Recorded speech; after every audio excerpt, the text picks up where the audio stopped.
Welcome to Penrose Learning, where we make understanding easy. In this video, I will explain how to use new media in Phasmophobia. First, familiarize yourself with your essential ghost hunting tools.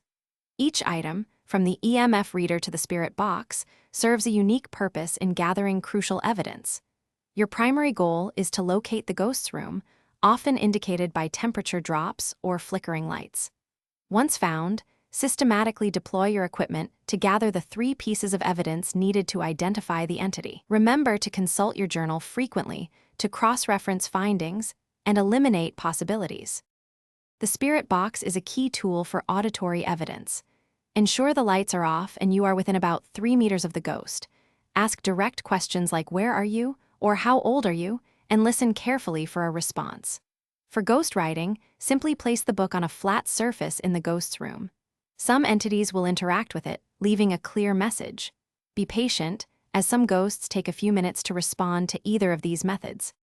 The EMF reader is crucial for detecting electromagnetic energy. It registers levels from 1 to 5, with a level 5 reading being definitive evidence. Sweep it around the ghost room and listen for the distinct beeping. The DOTS projector, when placed, casts a grid of green laser dots.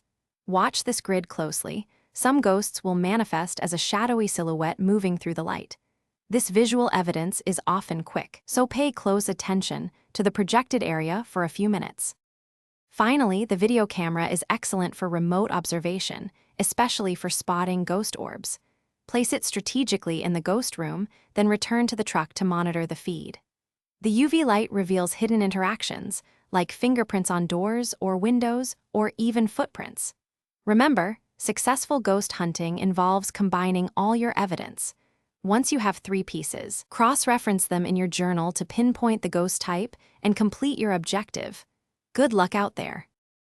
Thanks for watching. If this was helpful, leave a like and consider subscribing. See you next time.